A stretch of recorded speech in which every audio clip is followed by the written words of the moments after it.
Why most people over 40 struggle to lose weight no matter what they do. Today I want to walk you through a 3-part framework to show you exactly what to focus on to shift weight if you're over 40. There's 3 steps that I want to take you through. The first one is going to be why the old equation no longer works. What used to work in your 20s is not going to work now. The second part is going to be what is not being considered that I need to keep front of mind for you so that your body feels like it's working with you again. And lastly, a really important mental shift that I need to address to allow anything to work from here. Now, if you don't know who I am, my name's Ollie. I'm the founder of Body Reset, and I've worked with thousands and thousands of busy professionals to get their body and energy back on their side through our company, Body Reset. We have a team of clinical specialists in all areas of nutrition, training, exercise, and recovery to get your body and energy back on your side. And I want to show you through what the most important changes need to be if you've really struggled to shift weight over 40. Now, the first one we need to address is, okay, what's the old equation that's no longer working? And that equation is the classic calories in, calories out, right? If I'm burning more than I'm consuming, I'll drop body fat. And we get stuck into this space where we're underfueling, undereating constantly, or constantly over-exercising and not seeing our body shift. Now, if you're going through menopause or andropause, being the male equivalent that tends to be starting anywhere from about 35 for men, we're going to be in a spot where the body is struggling to recover at the same level. And I'm going to dive into that a little bit more. But what happens is there's a real energy imbalance that used to allow you to just drop body fat, now just simply creates further stress on the body. And in a lot of cases, it allows us to feel really tired, breaks down a lot of muscle tissue, and we don't really get to a spot of dropping body fat. Now, if you've gone through this and you've noticed that, look, I'm not eating anything, I'm exercising all the time, and I just can't shift the body fat, or I'm actually gaining body fat, this is something that we need to address. And what we're looking at, what we're highlighting here, is this stress response of drastic change. Typically over 40, what we see works so much better is subtle shifts in habits so that we improve our energy balance overall and improve our recovery. Now, being able to look directly at the approach to your nutrition needs to be more around whole foods and nourishing the body with high quality nutrients to look after the hormonal profiles that we have. Because if we simply do these old strategies that used to allow for quick results, now all we do is stress out the body more. So by focusing on fueling the body with 3 to 4 key meals throughout the day,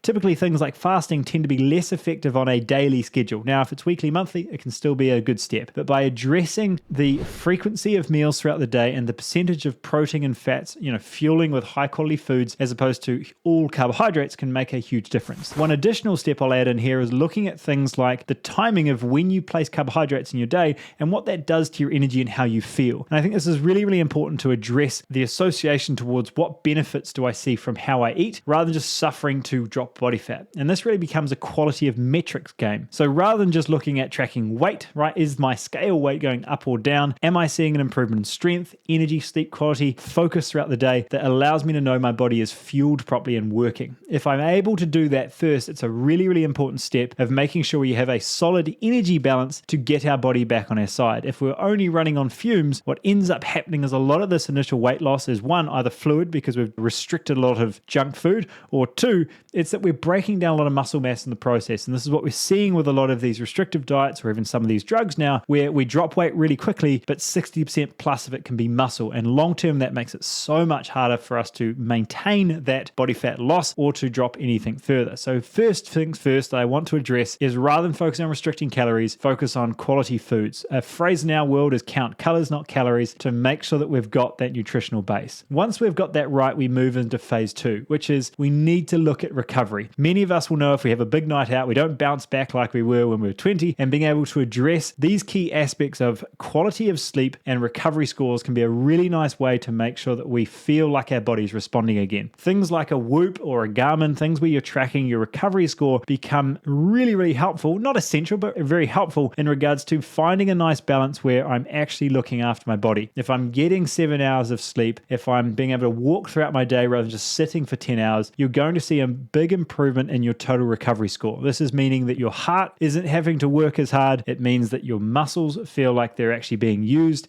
and that you're able to drive the food into those muscles rather than just being stored as body fat. And we start to see a lot of improvements in a lot of these key metabolic markers. If you're in a place where you're seeing your blood sugar rising, or you're type 2 diabetic, you're seeing a sluggish thyroid and seeing some of these markers having to work so much harder, or you're seeing digestive stress and you're noticing you're bloated all the time, the key part of recovery that needs to be addressed is things like these normal morning walks, the quality of sleep that allows us to look at small habitual habits in our day. So like I addressed in phase 1, we're looking at the quality of movement and quality of function in our day that allows us to support this hormonal profile, this new body that needs needs to readjust to the world to be able to shift weight. If we just focus on forcing things to change, it's really, really tough to see any results beyond 2-3 weeks. Which brings me to the final point that I want to bring up in this 3-step framework, which is the important mental shift that needs to happen in order for you to really stick with this long term. And what I'd like to think about here for a second is, if you were to step into you being an athlete, what would that person do differently? One thing I know would come up is, how am I fueling to perform? How am I looking after my body? How am I making sure that I reassociate how I think at foods, not about what I restrict and what's good and bad, but what I feel best on and what makes me feel good and what allows me to perform. When I do these things, I completely shift my relationship with food. It's no longer restriction and stress and guilt and shame, but rather, what am I selecting in order to feel the best I possibly can? And this really links into phase 1 and 2 so much, but it really highlights how much what we've seen with thousands and thousands of clients, when we reassociate our relationship with food, we fundamentally change how we eat, those eating behaviors, and also our guilt or shame around a slip up here and there. If we're embodying that athlete type mentality, we tend to be in a space where we're able to have a night out and realize that because we've been good throughout majority of the week and we've eaten these healthy foods, we've looked after our body, we know that one meal isn't going to throw us off track. Whereas if we put ourselves in this dieting mentality,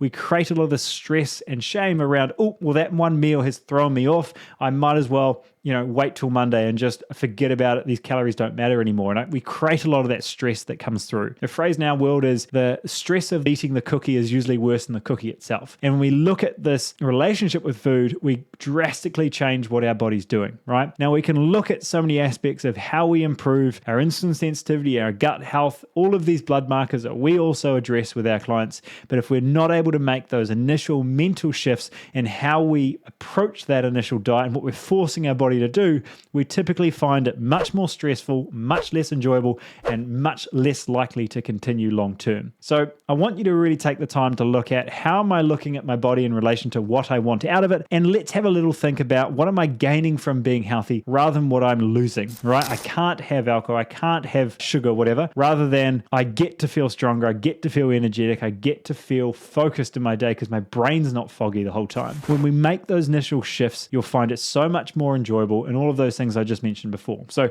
it's going to be a short and sharp one, but I wanted to bring this up in regards to the key mental shifts that need to happen for you to feel great and you to see these shifts in the body that you're truly after. I hope you found this one valuable, and I'm sure there'll be another one on the screen that allows you to go deeper into the nitty-gritty of improving gut health, hormones, and shifting the weight that you want to shift. See ya.